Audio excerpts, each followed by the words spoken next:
Tuning into Daily News Podcast on Mangalore today means staying ahead with insights and updates that matter. Today, we're diving into the news that shapes our community and our world. Welcome aboard. In Mangalore today, senior politician K.S. Eshwarappa visited to support expelled former Udupi MLA Raghupati Bhatt in his campaign for the Southwest Graduates constituency. Eshwarappa criticized the BJP, stating that the state needs to be freed from a party dominated by a family. He expressed disappointment in the BJP's actions in Karnataka and remarked on the influence of Congress culture within the party. Eshwarappa highlighted the perceived injustices faced by himself and Bhatt, expressing confidence in Bhatt's victory. In a recent incident on the Nilambar Road, Shoranur Junction passenger special train, a female passenger reported a snake bite near Valapuja station, sparking initial panic. However, after careful examination, medical professionals confirmed that the bite was not from a snake and posed no danger. Following this, Palakkad Division authorities conducted a thorough inspection of the train with the help of a snake catcher to ensure passenger safety. No snakes or harmful creatures were found during the search. The Southern Railway's Palakkad Division reassured the public of the safety measures in place and clarified the situation, emphasizing that there was no snake involvement in this incident.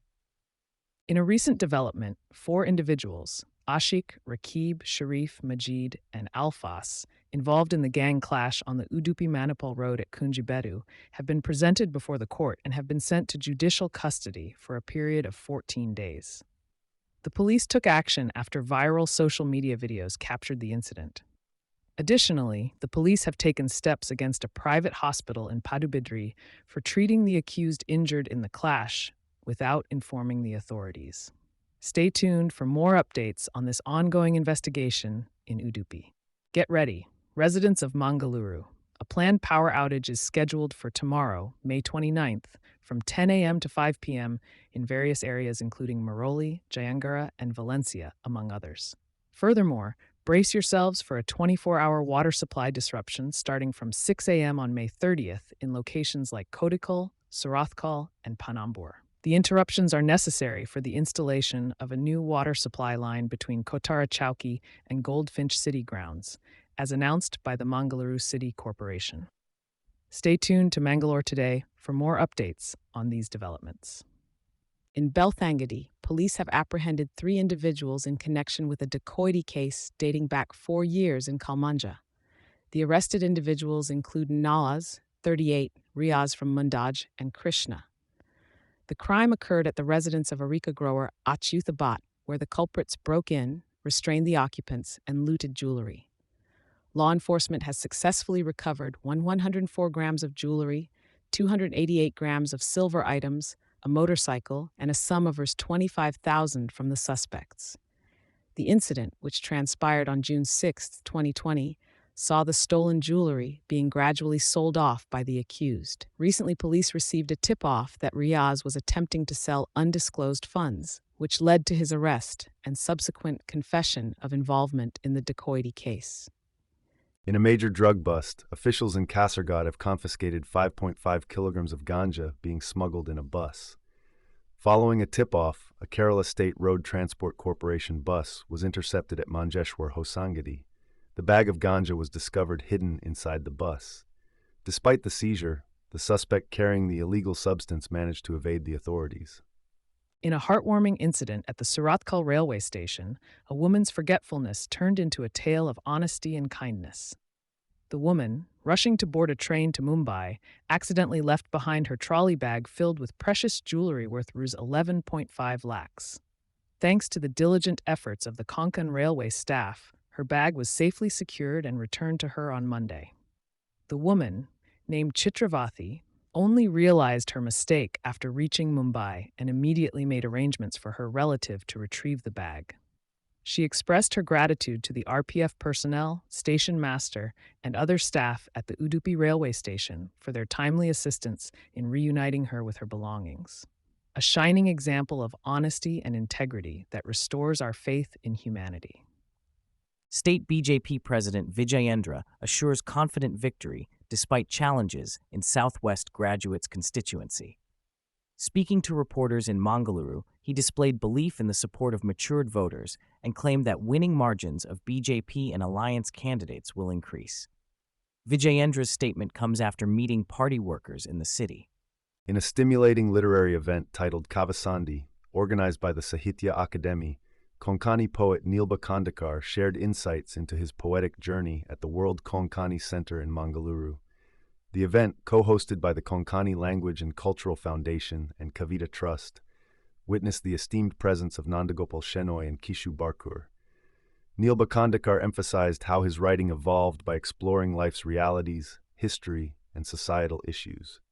Nandagopal Shenoy expressed gratitude to the Sahitya Akademi for selecting the World Konkani Center for the event and encouraged more literary gatherings.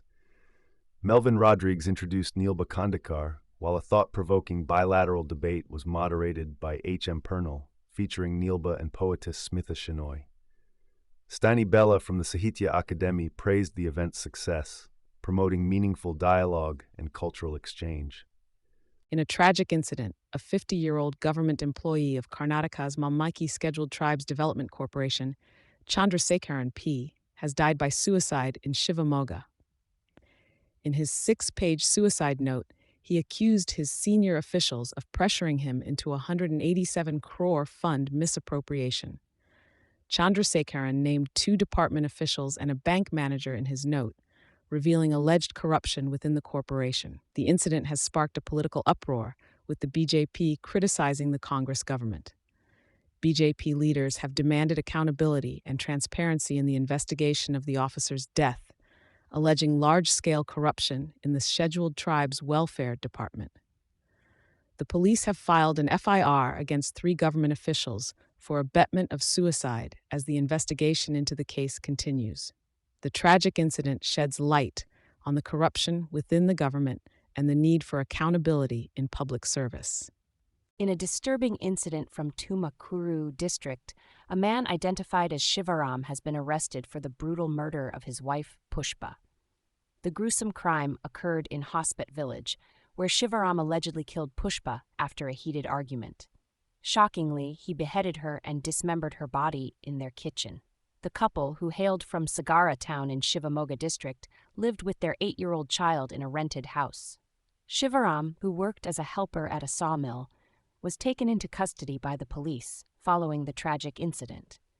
Authorities revealed that the couple had a history of frequent quarrels. This horrific act has sent shockwaves through the community. In the latest development, the Supreme Court has denied an urgent hearing for Arvind Kejriwal's plea to extend his interim bail by a week on medical grounds. The Chief Minister of Delhi had been granted bail to campaign for the AAP ahead of the Lok Sabha election. Mr. Kejriwal, who suffers from diabetes, argued that further medical tests were necessary to safeguard his health during his prison term. The court expressed displeasure over the timing of the plea and instructed him to surrender by June 2nd or face consequences. The probe agency alleges Mr. Kejriwal's involvement in a liquor policy scam, claiming kickbacks of 100 crore. The AAP has dismissed the charges as political vendetta. Stay tuned for updates on this ongoing legal battle. In a shocking turn of events, 2 doctors in Pune have been arrested for tampering with evidence related to a fatal car crash involving a teen who killed 2 IT professionals. Dr. Ajay Taware and Dr. Srihari Halnor are accused of changing blood samples of the teen, who was taken to Sassoon General Hospital for tests after the accident. Another person, Atul Gatkambal, allegedly paid Rs 3 lakh to one of the doctors. The doctors are said to have replaced the teen's blood sample with someone else's to hide alcohol consumption. The accused have been remanded in police custody, and investigations are ongoing. A 3-member panel has been set up by the Maharashtra government to probe into this disturbing incident at Sassoon General Hospital. In a significant development, the Punjab and Haryana High Court has acquitted Dera Sacha Sauda chief Gurmeet Ram Rahim Singh and 4 others in the murder case of former Dera manager Ranjit Singh. This decision comes after an appeal filed by Gurmeet Ram Rahim against his previous conviction. The other accused involved in the case were Avtar Singh, Krishan Lal, Jaspir Singh, and Sabdil Singh. Sadly, one of the accused passed away during the trial process. This case dates back to 2002, when Ranjit Singh was tragically shot dead.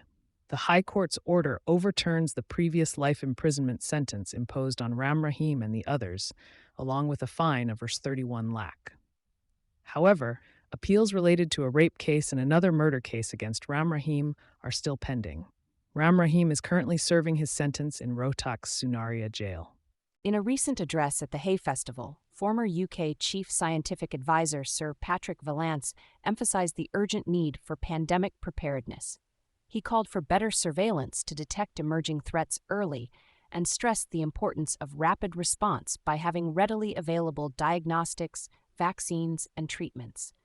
Vallance urged for international coordination and compared pandemic preparations to military readiness, warning against cutting back on preparedness measures. He highlighted the World Health Organization's push for a pandemic accord and expressed concerns about the lack of focus on this issue by global leaders. Vallance also commended the outgoing government's anti-smoking bill, but expressed disappointment that it might not be passed before the upcoming election.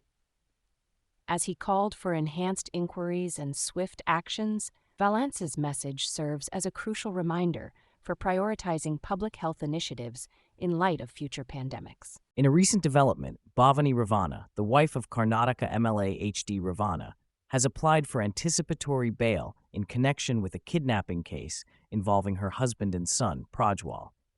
H.D. Ravana and 6 others were arrested for allegedly kidnapping a woman linked to sexual abuse allegations against Prajwal. Bhavani approached the court after being summoned by the Special Investigation Team, and the hearing is scheduled for tomorrow. The case stemmed from a complaint by the woman's son accusing Prajwal of sexual abuse.